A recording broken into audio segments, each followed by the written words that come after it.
Every morning, Uju would wake up very early, get dressed, and head mostly to her friend's shop, which was her hub for the juiciest gossip in town. There was no news that passed Uju by. If you wanted her talking, just get her what she likes, which is food and drinks, and she might even predict what will happen next if care wasn't taken.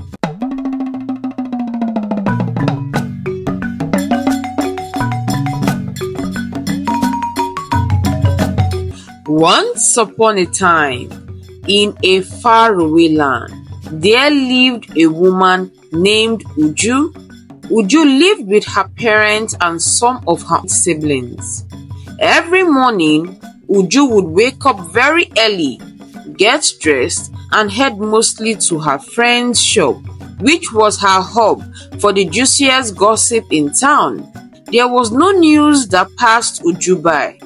If you wanted her talking, just get her what she likes, which is food and drinks, and she might even predict what will happen next if care wasn't taken. Uju's parents begged her to always learn to mind her own business and find something profitable to do, but their words fell on deaf ears.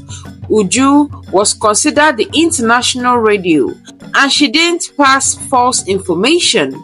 However, the downside of her behavior was that it made two potential suitors leave her, as they wondered how they would live with someone who does not know how to keep their mouth shut.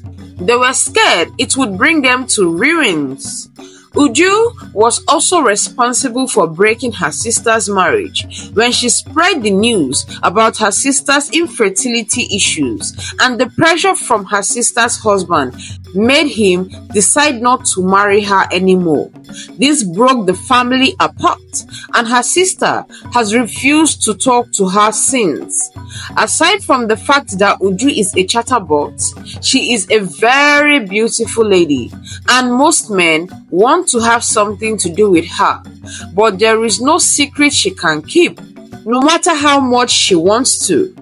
A lot of people avoided Uju for the fear of their secrets leaking out. Uju is not one to be trusted, as she does not know how to control her wagging mouth.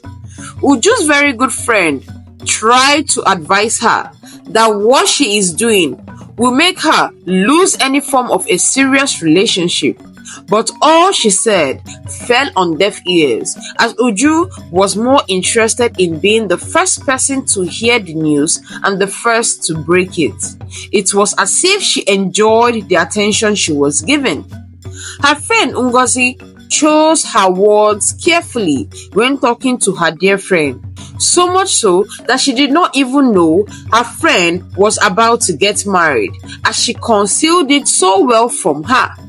Uju did not know until the occasion came. Uju was upset with her friend and asked her why she did not inform her about her marriage. She simply told her that she doesn't know how to keep a secret, and she did not want anyone to know about this, so keeping it away from her was the best way to go about it. Uju told her friend she wished her well and left for her home. Ngozi knew her friend was very upset with her, but that was the only way she could keep the secret away from the ears of everyone. Uju stayed home all day, which was unlike her, and her parents inquired to know why. She told them her friend was getting married. They were happy to hear that and asked her why she was sad about the whole thing. She replied saying she is getting married tomorrow, and she did not tell me all this while, insinuating that I am a gossip. They told her that what her friend said was the truth, and they have tried countless times to caution her. She should not blame her friend. She started crying as she was talking to them, saying she wouldn't have told anyone. They asked her if she knows when she told people about her sister's infertility.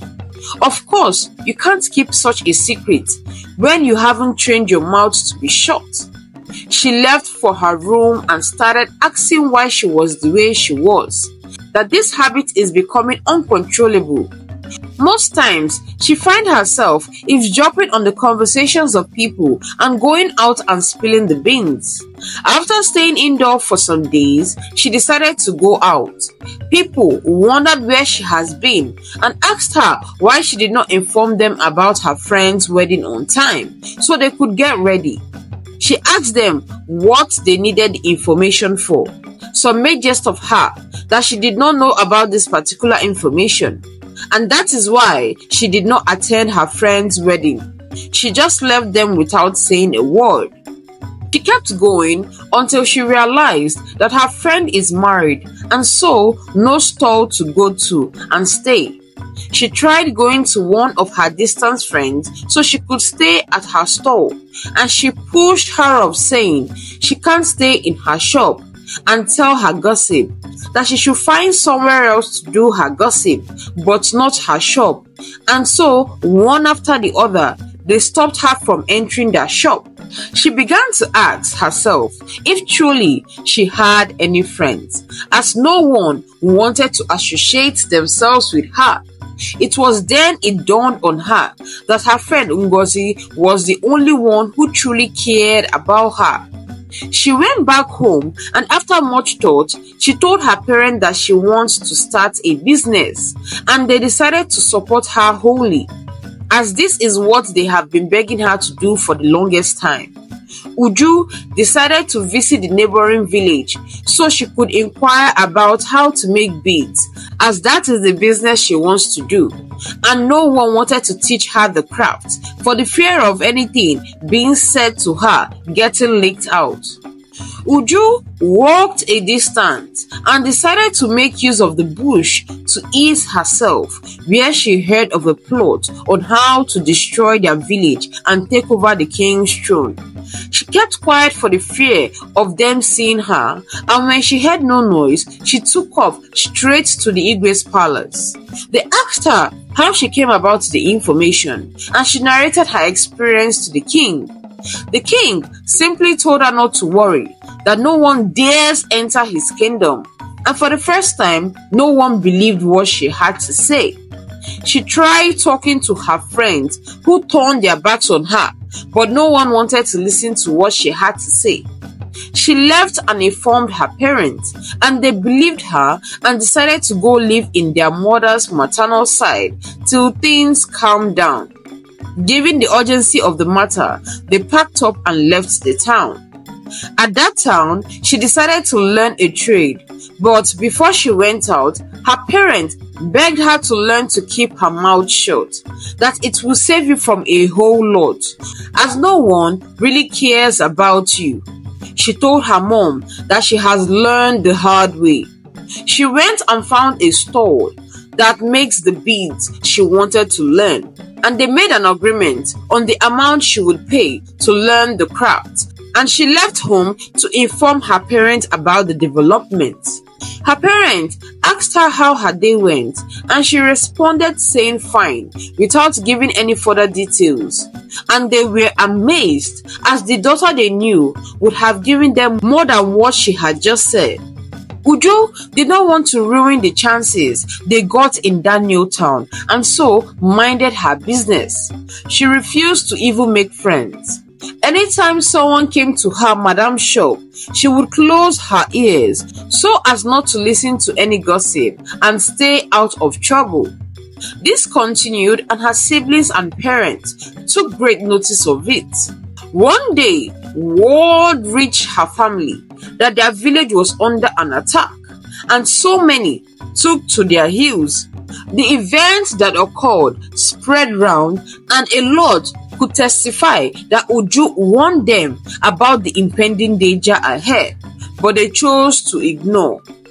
Days later, Uju's parents had a discussion and decided to go back to their village, as it seems like others were already returning. They prepared and thanked their auntie, who housed them, and went back. The village was in ruins, but their homes were intact. The king, upon hearing about Uju's return, sent for her and thanked her so much because of the heads up that was given to him. But it was quite unfortunate that a lot of people lost their lives. But her information made them be on guard and they got prepared. She told the king she was happy to help. The king appointed her as the new town crier who should pass information, but she politely declined and said she wasn't interested but wanted to set up a business for herself. The king happily gave her some money to start up her business. Everyone noticed that truly Uju was a changed lady, and a man she met from the neighboring village came looking for her and asked for her hand in marriage, which she accepted, and they started planning her wedding. Her friend Ngozi came looking for her and they both made up after discussing about their lives since they last separated. She apologized for not taking her seriously and promised to do better. And they both lived in their respective homes in peace. Her sister later found someone who truly loved her and they got married and started having children.